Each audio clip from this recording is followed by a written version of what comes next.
Hi and welcome to Tyler Tech. This is the CES 2015 special, so it might be a little bit longer, but we're going to go over some stuff that happened at CES, and also, so there might be a little bit of incidents with the stream, but I'm going to try not to because I'm using the same computer to record and make it a little bad. But I talk about our sponsor real quick. It is a YouTube channel that does product reviews, opinion videos, and more for all tech products. Don't worry, you don't have to be a tech geek to understand their videos. You can leave the geeky part to them. Anthony and Joe try hard to deliver the best content for you. Make sure to check out their videos and don't forget to hit that subscribe button. The link to their channel is in the description, and they actually asked me to mention them on a video, and they said that they would mention me in some of their descriptions if they had videos that were relevant to what I already have. Sorry, I'm just working over here on the computer too, and if you don't know this, I have two monitors right in front of me, so that's why my glasses have a little bit of a glare if I look the right way. I have my computer over here, which is why you see this little bit right there, and then my big monitor over here, which is where I keep most of my stuff that I'm working on right now. Alright, so it says that my stream status is good, so I'm going to hope that this is correct and everything. But yes, this is Tyler's Tech News. So here is the little intro real quick.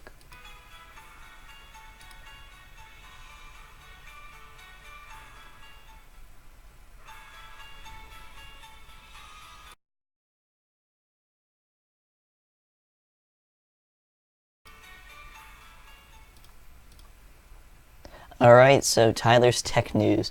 So, as I had tried to mention earlier, this might be a bit of a longer episode because it is the CES version. I'm going to hope that it's not going to be longer, but just in case is what I want to let you know of. So, let's get on to some CES content. Alright, so let me just get the desktop there. Alright, so our first article tonight is on self-driving cars, Apple CarPlay, and Android Auto take over CES 2015. So this is also my first time actually reading these articles fully. I've just chosen a few random ones, and as you can see, if I move me around down to this corner real quick, there's pretty many up on the top up here. So that's the only place that I get worried that it might be a little bit of a longer one. But other than that, nothing's changed.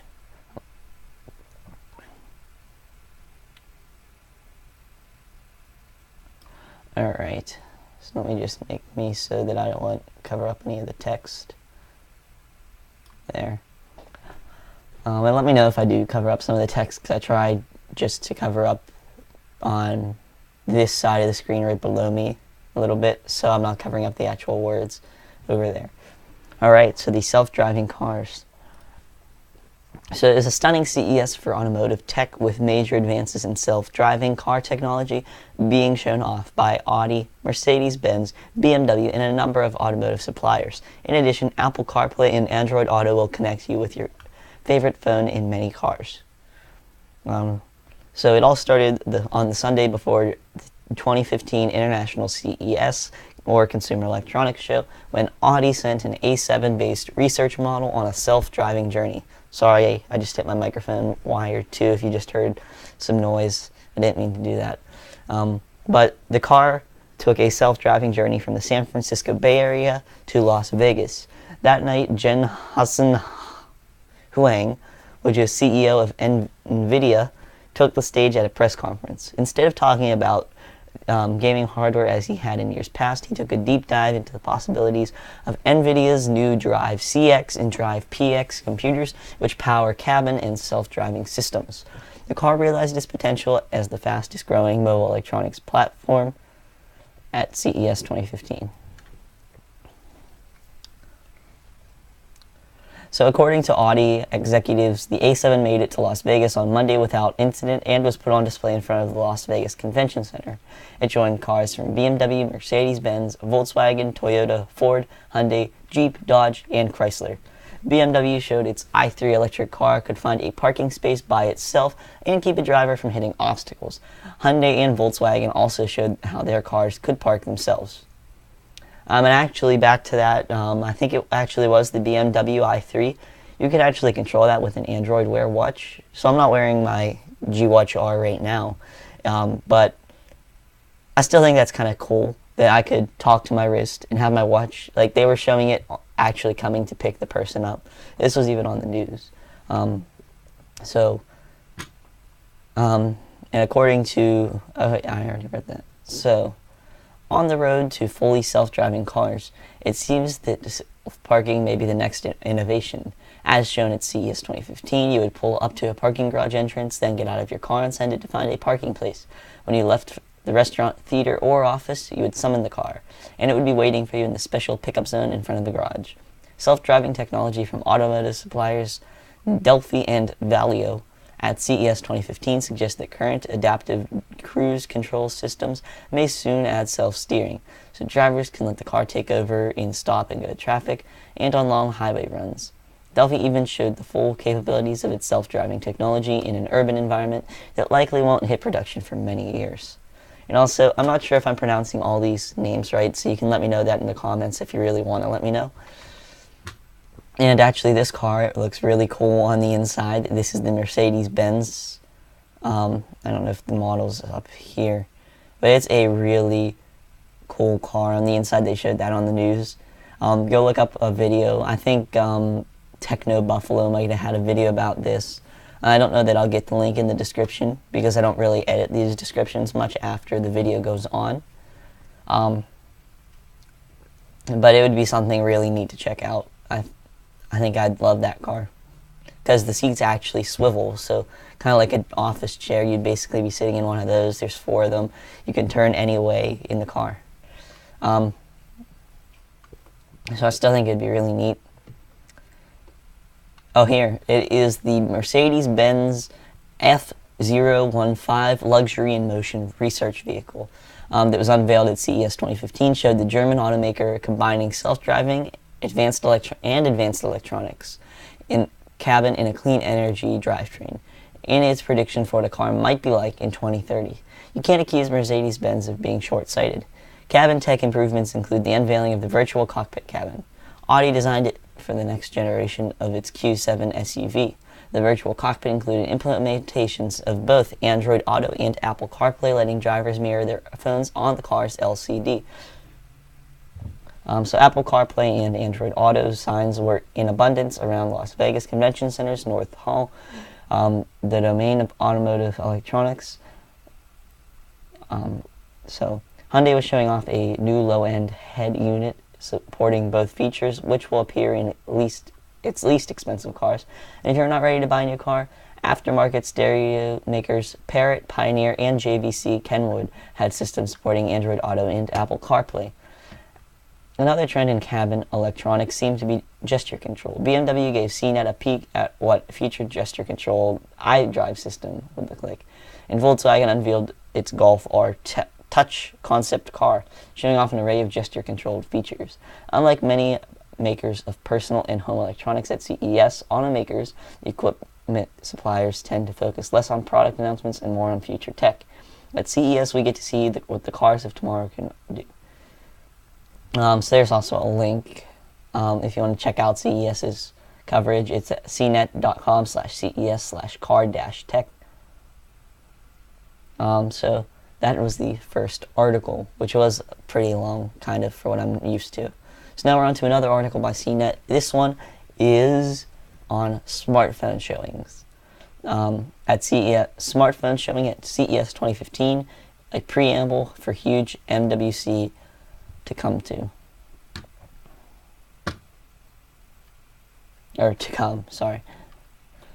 Hard-hitting phones were few and far between in Las Vegas, but we expected a bumper crop in Barcelona come March.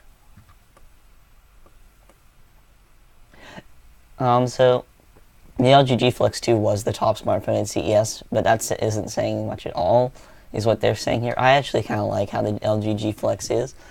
I have an LG G2, but I'm currently using my iPod right now.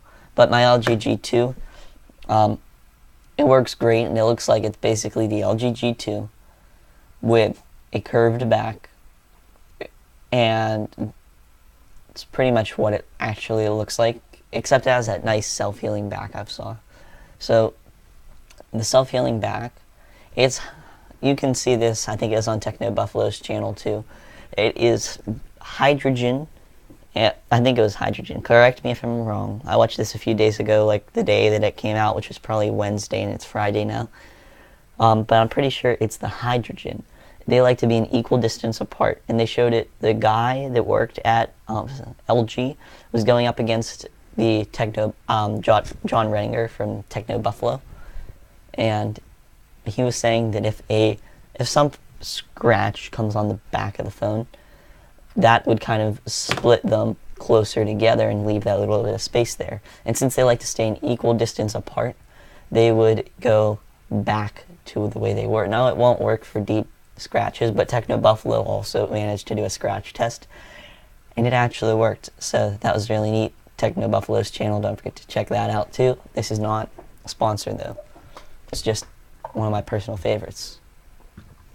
So, where have all the smartphones gone?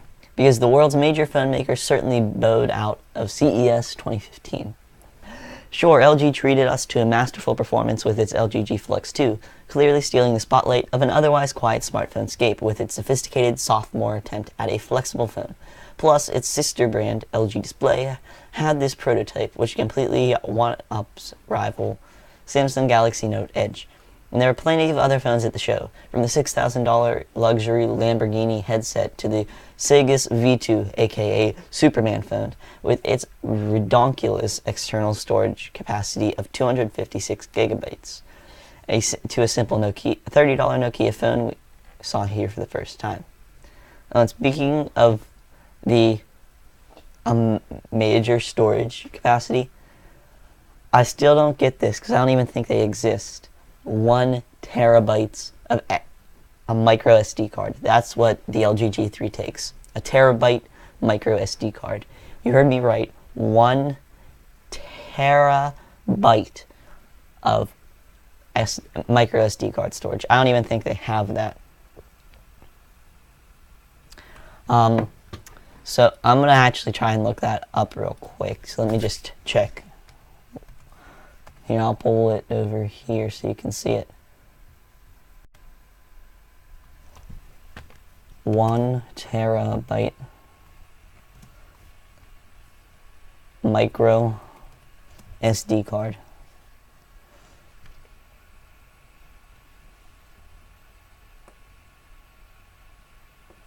Here, let's check this out. Oh, it's 2 terabytes of micro SD. I just saw a little article down there. It's terabytes of micro SD. By the way, if you are not receiving the video right now, if it doesn't look good,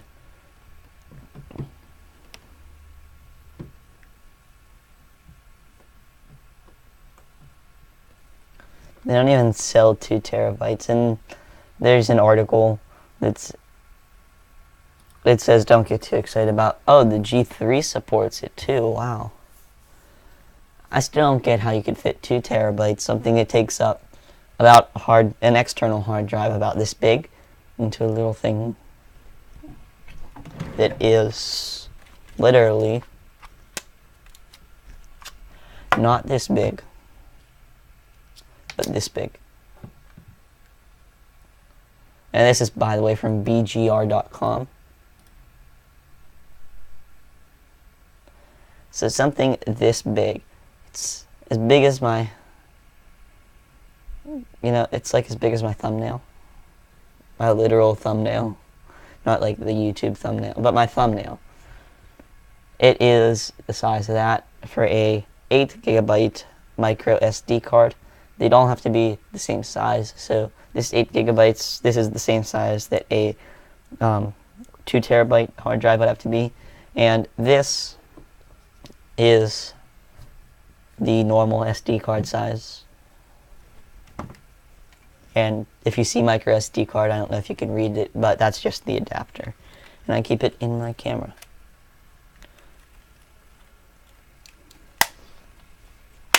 So let me just switch back real quick.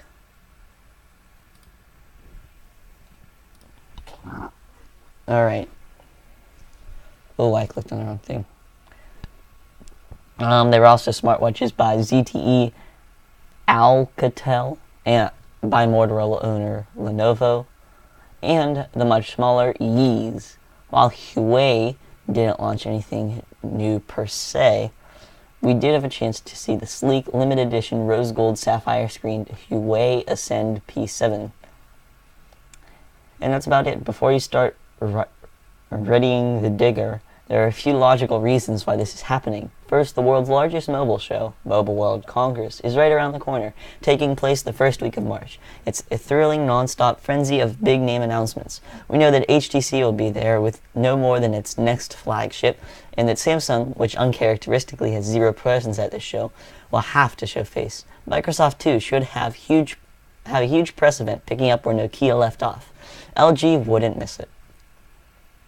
The second reason why vendors may have pulled back more than ever this year has to do with a trend where they prefer to take control over time and location of major launches rather than yield the dictates and frenzy of a show where their product could easily fall into the shadow of a more buzzworthy phone. So phone watchers, if you can hold your breath a little longer, MWC is just around the bend, and it will pay off in spades. Alright, wow. So I've been on here for 21 minutes, but my streamer's only saying I've been on here for 18 minutes. I might have started a little after 7.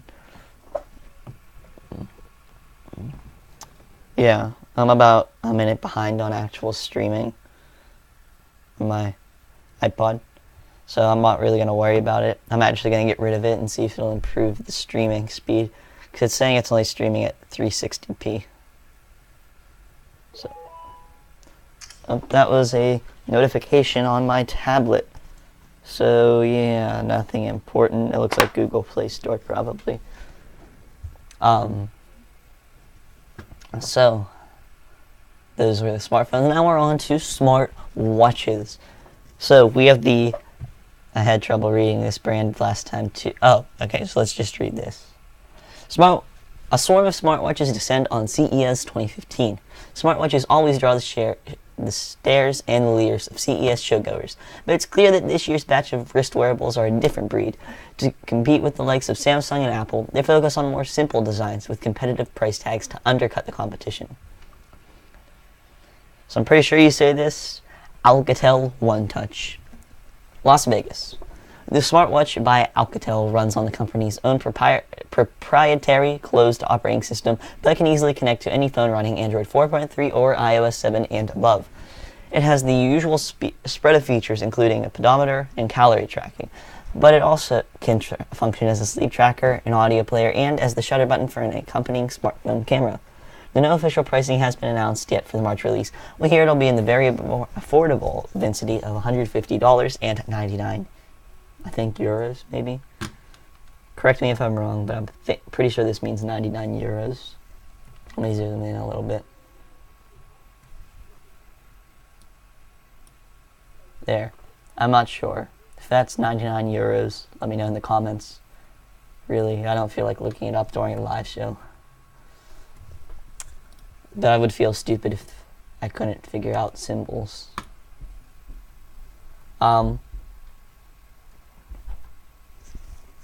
So, we are going to take a quick break.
Sorry for that little interruption. My sister just had a quick homework question.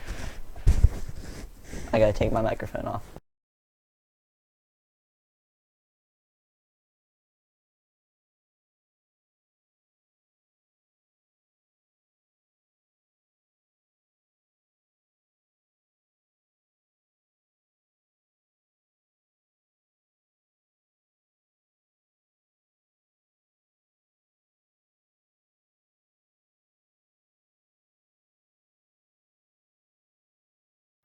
Alright, so once again, sorry for that little interruption. So the Alcatel One Touch. So yeah, it also, yeah, we finished that. On to, oh, this is going to use the internet, isn't it? Alright, here. The Garmin Vivo Active. Aimed directly at the active set, the Garmin Vivo Active has all the features for athletes to get the best data for their workout, including built-in apps for running, cycling,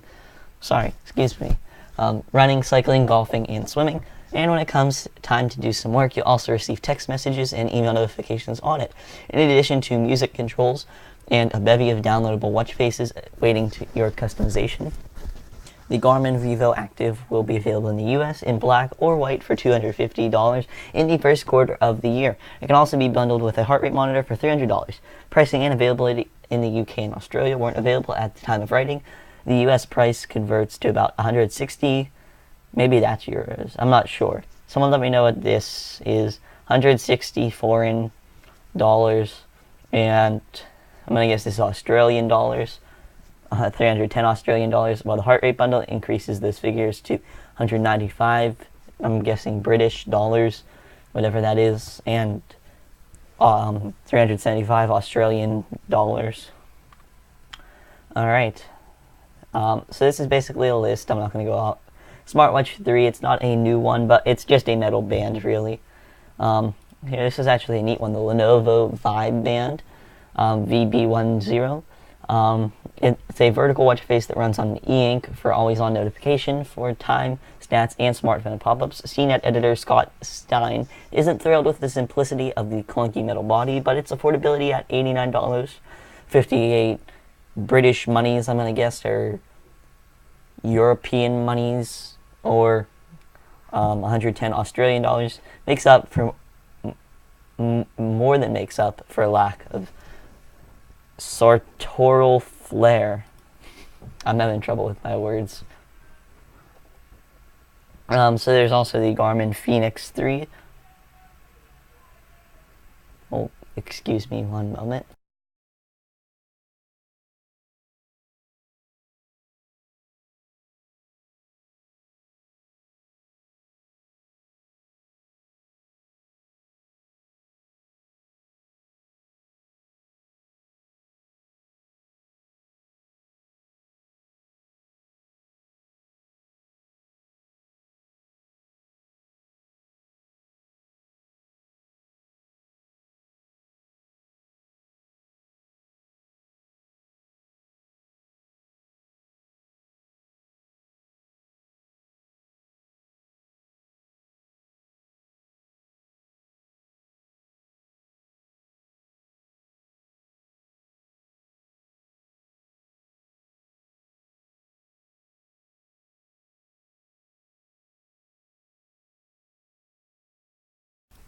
Alright, I am back, and once again, I am so sorry for this once more interruption. My second interruption, but first one, my sister had some question to ask me about homework, and the next one, the phone was ringing, but when I got there, it stopped, and by the way, I'm adjusting my microphone, so sorry for some noise, if there is any. So the phone was ringing. When I got there, no one was there. Or it stopped ringing, no one was there. Oh, and also Linus Tech Tips, the channel that I watch, the WAN show is live now. I just got a little notification since I'm on YouTube watching my video. So the Garmin Fenix 3 is one of the tougher looking smartwatches announced at the show this year. This one features GLONASS satellite navigation to track your distance and pace while running, and it comes in a variety of colors and styles to choose from, including gray, silver, and a premium sapphire model that would retail for $600. I'm not even going to bother with those other numbers. Sorry if you're in one of those countries, but it's a little hard for me to figure that out when I'm in America. So when it goes on sale in the first quarter of 2015. And our last smartwatch, Withings Active Pop. When it comes to smartwatches, fashion and function are only as good as the cost of the watch itself. And the new Withings Active Pop earns points on all levels. This $150 watch is available right now, and its waterproof silicone band reminds us a lot of Swatch's simplistic Swiss-made design. It connects by Bluetooth to the Withings HealthMate app, which is iOS only. Sadly, I'm mostly a Windows user. Oh, I forgot to switch back. I am sorry once again. I never switched back to the desktop. So let me just bring up that picture again of the Garmin Fenix 3. So here. So sadly, iOS only, and diagnoses your sleep information with a replaceable battery that can last up to 8 months. There's no price information according to this. Oh, it's $150. I feel stupid. I just skipped over that. And now on to the year of the cord cutters. Starts at CES 2015. I think I did that right. Alright, so Dish's Sling TV stole the show with its $20 alternative TV package, but PlayStation Vue is coming soon. Netflix is certifying TVs, and just about everyone is streaming. Here are the big home video trends of CES 2015. By the way, I'm not going to actually be able to be biased in any way because I don't currently have a streaming service. Although I'd probably go with Netflix as I've used their free trial, but I've never used anyone else's trial, so just keep that in mind. Oh, and I have Comcast, so I have like the on-demand, but I don't have Dish, I think it was, yeah, Dish, so I can't try their Sling TV. But home video at CES 2015 wasn't much about the hardware as what you can watch, wasn't as much about, so much about the hardware as what you can watch it on, sorry. So how much will it cost and whether you can drop your cable subscription? Over the past few years, as more online services deliver shows, movies, and even live TV, the home video landscape has shifted from discs to streams. Now everybody and their grandmother watches Netflix, and once you spend an on the phone to explain to grandma how to hook it up, chances are she'll love it. But Netflix and other streaming services like Amazon Prime and Hulu Plus have always followed the on-demand episode-by-episode model. Only recently, with apps like Watch ESPN, Sky TV, Bloomberg TV, and CSBN as live TV via the internet entered the streaming mainstream. That's kind of a little, almost a tongue twister. Streaming mainstream.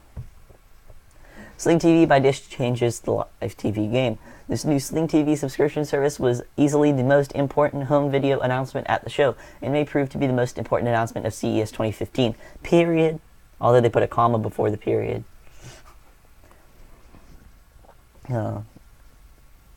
It's a $20 $20 a month subscription that includes cable staples, ESPN, ESPN2, CNN, TBS, TNT, Disney Channel, ABC Family, Food Network, HGTV, Travel Channel, Cartoon Network, and Adult Swim. You can't DVR your way through the commercials on Sling TV, but otherwise it sounds just like having those channels available via a cable box. Oh, and this is just Sling TV's channel guides on this.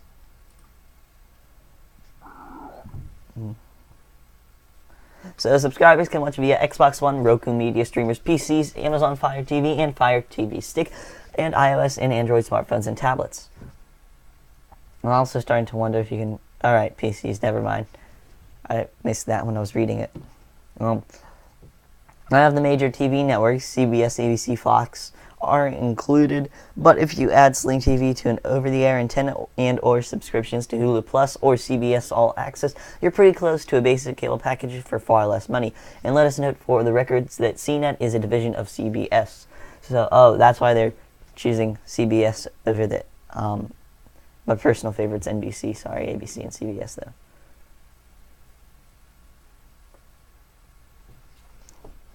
But anyway, Sling TV's launch date isn't firm beyond the next few weeks. which was around the same time Sony's competing PlayStation Vue service, which was confirmed last November, will debut. Initially only available on PlayStation 3 and PlayStation 4 consoles, Vue will offer a wider array of channels, but is expected to cost around $60. I'm going to guess per month. But services make it easier than ever for existing subscribers to cut the cord or cable cord, or for new younger subscribers to actually afford live TV. Netflix certifies TV streams HD, and it streams HDR now. Yes, high dynamic range. The biggest name in streaming had a couple of key announcements at the show. Its new Netflix Recommends program will single out TV that delivers a superior internet TV experience according to Netflix criteria, which includes ease of use, better performance, and new features. Major TV manufacturers, including LG, Sony, Sharp, Vizio, and manufacturers of Roku TVs, will have products out this year that will be certified by the program. Netflix will also be streaming high dynamic range, or HDR, content this year. No other details were announced, but given how impressive HDR has looked in demos and the buzz is generated at the show, we're excited to see what Netflix has in store. In other news, 4K Blu-rays and Joey's TiVo, Channel Master, and Tableau. So we're going to skip this. This is more about Blu-ray players and stuff. But I really wanted to get into that streaming part. We are on to drones, curved TVs, Internet of Everything, and final thoughts on CES from entrepreneur.com/article/241680. So the thing that I'm really hoping is in this article, since I didn't get to preview it, is curved TVs that switch between straight and curved. I'm pretty sure there's one from LG, and it was also, I think, 4K. I'm not sure, but let's see if it's in here. And there should also be some nice drone stuff. So, as quickly as they descended on Sin City, Tech Geeks will soon be heading home as the Consumer Electronics Show is coming to an end today. As usual, there was a lot to take in, some expected, some unexpected, and a fair amount of weirdness. Here are some of Jason Fell's final thoughts on the big tech show that was. Nothing blew him away. As you can probably imagine, he's been asked over and over again by people who aren't in Vegas, what's the coolest thing you've seen at CES? He has to admit nothing was really that cool. As CES chief economist and senior director of research, Sean Dubravik told him that before the start of the show, that there will be a lot of familiar gadgets at the show, and he was right. What was noticeable, especially in regard to the Internet of Things and connected homes, that there were more meaningful applications for those technologies. That said, Mercedes' car is ridiculous. The luxury car maker completely reimagined the driving experience, as we had mentioned before. At CES, Mercedes-Benz revealed its F015 luxury in motion concept car. On the outside, it looks sleek and futuristic. Inside is all the technology. The car drives itself and has gesture control features. More than that, passengers can sit face-to-face, as I had mentioned, but wasn't in the article, as though they are relaxing in a hip living room. No more being stuck behind a steering wheel, eyes locked on the road. I haven't done that since I'm only 13, but in a few years I might be doing that, only I might not have to do that if this car comes out by then, which I would love to have that car. Well, here's actually a video about it. I'm going to try and play this. It might be terrible, but I'm going to try it. So let me just get me off the screen. Let me allow it to go full screen. Alright, I'm going to switch over to the computer's sound. I'm going to be really sorry. I want to apologize in advance just in case internet's acting terrible. I'm even going to stop the stream that's going on my iPod real quick. There. Oh, by the way, my iPod button got a little bit stuck, so that took me a little longer than I would have hoped. Alright, here, I'm hoping this will work. Computer sound, you might need to adjust your volume. I'm going to listen to it too, though.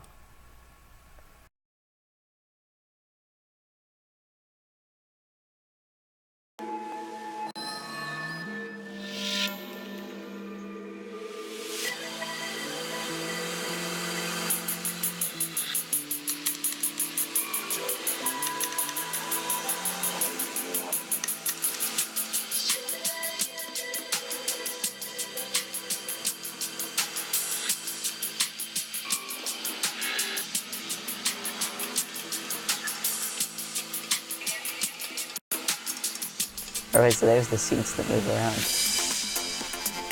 So on the inside, you're just sitting there. It looks like it's going where you want it to. It looks like now. Really looking neat. I don't even think, oh, it says stop. Oh, on the back, I guess it says stop to the people who are behind you. It has laser tracking and stuff, so it knows when people are crossing the street. Wow. Bright lights. Opens up all of the doors, so, ooh, it even has a little table down there. This really looks like a great car. I love the outside design of it.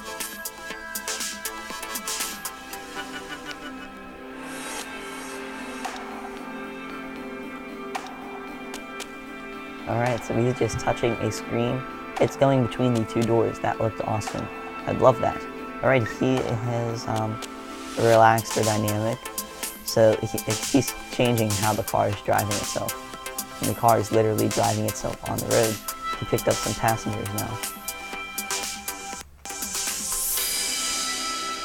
This car looks... I want to buy this car when it comes out, if I can buy a car at my age, whenever I'm old enough and when this comes out.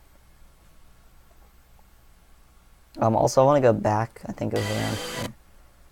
The guy was on his phone working on the app, but whenever it comes there, I'm going to pause.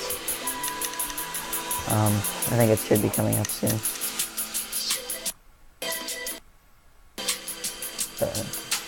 Right here. So you can even change the seat position, the door opening, the amount of passengers, and the arrival time. You can just confirm the request. So I think this looks really awesome. I'd love to see it as a real car. Or hopefully I will. So the Internet of Things was undoubtedly the theme of the show. The Internet of Things changed everything, and there was more than that, obviously, at CES. At nearly every turn, you could see technologies that help connect us to our homes and vehicles in meaningful ways. Perhaps most dramatic were the keynote remarks from Samsung CEO BK Yoon, while calling the industry-wide collaboration. He said approximately 90% of Samsung devices will be related to the Internet of Things by 2017. Yep, it's getting serious. The best use for a curved TV probably isn't your TV. TVs were another range this year, with talk focused on 4K tech and curved displays. The idea behind curved displays is that it's a more immersive experience, but the shape is awkward for anyone who isn't positioned directly across from the center of the curve, unless you arrange your living room furniture specifically to take advantage of that angle. You're missing out. The technology may be better suited for the workspace, or more specifically creating curved computer screens. Because these displays are wider than they are tall, they allow for more fluid left-to-right information placement. A curved screen can benefit professionals who work heavily in spreadsheets or apps where tools are located on the sides of the screen. And the gaming experience on a curved display can be pretty incredible too. Drones are also more popular than ever. It's relative though. Sure, there was a dedicated drone marketplace at CES this year, but they were really just toys. No real use case presents themselves. Drones are just a novelty. Thankfully absent, mostly from CES this year, glass holes. Last year, it seemed like every other person was walking the floor was wearing Google Glass. They were everywhere, tapping their frames and looking blankly off in the distance. This year, not so much. They only spotted 2 people wearing Google's computerized glasses. The lack of glass-wearing people is appreciated. This is so weird. Toshiba's communication Android booth is realistic and insanely creepy. Alright, and they also say getting around is a pain. Now, I actually didn't get to see this Toshiba thing. I'd end up liking to see it. But it looks like it might actually be a real person talking to you through Android. Look it up later and let me know what it's about. I don't know yet. So it's the same story every year, but CES expands. But as CES expands, more people crush the streets of Las Vegas, all in a hurry to and from the same locations. The free shuttles are great because they're free, but they're packed and traffic is terrible, and cabs are scarce. You have to keep in mind that when rushing to an important meeting or even on your way to the airport, good luck with that. But, you know, the hardships hopefully don't outweigh all the fun that is consumer tech in Vegas in January. They look forward to coming back next year. So the drones fly high at CES. Drones are hitting the mainstream, previously promoted by military and photographers. These remotely controlling flying machines are everywhere at the 2015 Consumer Electronics Show in Las Vegas. And these are just some drones. these are really just a bunch of videos about the drones. But yeah, there were a lot of drones. And also, this is something, LG brings a multitasking washing machine to CES. So LG's new twin wash system lets you do 2 loads of washing at the same time. Announced at CES 2015, twin wash is a separate drawer that can fit under any of LG's front load washers and can handle smaller, more delicate loads, while the main machine works in an entirely different cycle. When not in use, the mini washer serves as a pedestal for the main washer and will be compatible with LG's Turbo Wash, which sprays concentrated detergent directly into clothes for supposedly faster cycle times. That actually does look cool. I never actually saw the picture. Whenever I was looking at it, I thought it was actually this little square right here. But it turns out it's this whole bottom thing. So to go along with its twin wash system, LG is showing off a number of new features on their washers and dryers. The Eco Hybrid dryer recycles heat for a large increase in energy efficiency. This complements its Turbo Stream models that are functioning similarly to Turbo Wash, spraying steam directly into the clothes for faster cycles. The scene supposedly also helps with wrinkles. While these new washers and dryers look to have speed and efficiency down, I'll be interested to see if 2 simultaneous loads can turn out as well as washing them separately, though. Washing 2 loads at once also begs the questions of what to do with the second load when it comes time to dry. My thought, add a twin dryer. So here it's tackling 2 loads at once. You can actually see it washing, it looks like. So in addition to speed and efficiency, LG wants to stay at the cutting edge of connected tech with its washers and dryers. As well, Wi-Fi compatibility allows each of LG's new washers and dryers to connect to its own ThinQ app for cycle alerts and easy programming. You'll be able to set up specific cycles by just tapping your phone to the machine using near-field communication. And finally, our last article today, CES things that you can actually see this year. So we're almost an hour, which I actually thought we might be. Right now we're at 50 minutes and 9 seconds. So I'm going to try and wrap this up in less than an hour. So these are CES gadgets you can actually buy this year. Oh, this is 21 pages and I might not be able to wrap it up in 10 minutes.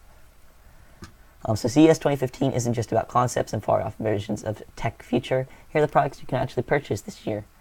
So the Active Pop, the watch, right? I think it's that, yeah, that watch. You can also get the Yes Connect. Regular watches are getting smarter, and a big part of this year's CES. First, the Withering Pop and Al Martin's updated lineup of watches. The Martian Notifier, which launched last year, has grown into 4 new models, plus the Yes Connect. I'm just going to name these models since it's 21 items. We have a mini 3D printer, the Luzbot. I'm actually looking into getting a 3D printer, but I don't know if I need one. So I'm going to figure that out. If you have a 3D printer or your thoughts on one, let me know. We have the Alienware 15, which weighs 7.07 pounds, which makes it the lightest 15-inch Alienware notebook ever. Let's see, the Cintiq Companion 2, the 2 new Fitbit devices, the Fitbit Charger HR and Fitbit Surge, the Sound Wall, which the canvas is combining a unique visual and audio experience that's geared towards art and music aficionados. Or I think that's how you say it. The Pet Cube is like a baby monitor for your pets, but better. The device has a built-in camera, a laser, and a speaker for engaging in your pets in a variety of ways while you're out of the house. The Panasonic HC-WX970. Panasonic's introduction to 7 of 11 camcorders at CES was pretty impressive. It looks like it's it's the first consumer 4K model. We have MellowMind, this helmet-like wearable from MyBrain making its debut at CES, measures your brainwaves and uses music. Claims the smallest 13-inch laptop on the planet, and explains that its diminutive size is the product of lots of research and engineering wizardry. Much is explained by the nigh visible 5.2mm bezel that borders the screen. And Sling TV, which we've already talked about. So, thank you for watching Tyler Tech. I've managed to do it in all in under an hour. Ooh. So, oops. Pressed the wrong button. Okay, so as you can see, I magically fade into the full screen. This has been Tyler Tech's CES 2015 recap. It's all in 55 minutes, which I thought was pretty good time for me. It's probably going to be a little longer because I have to do my closing still, which I'm doing now. Don't forget to check out our little sponsor, New York Tech Geeks, which is actually NY Tech Geeks. They are a YouTube channel that does product reviews, opinion videos, and more for all tech products. And they wanted to know if I'd be able to mention them in a video, and they said that they would also mention me in the description of some of their videos, such as they said they're going to have a Nexus 9 review, I think. I'm just doing this from memory, so don't take me word for word, but I'm pretty sure they were going to have a Nexus 9 review. And I already had a Nexus 9 review, so they said that they could link my review to their review in the description. But that's pretty much what would be happening. So also, that's all for the show. Don't forget to subscribe to Tyler Tech at youtube.com/TylerTech01. You can see it right here. Oh, my finger doesn't go in front of that little thing. My little lower third. Alright, well, my lower third's right below me. Just go to youtube.com/TylerTech01 if you aren't watching this on YouTube and under Tyler Tech's account. Thank you for watching, and have a great night. It's night for me. Have a great day, night, evening, morning, whatever it is that you're watching this. Have a great one.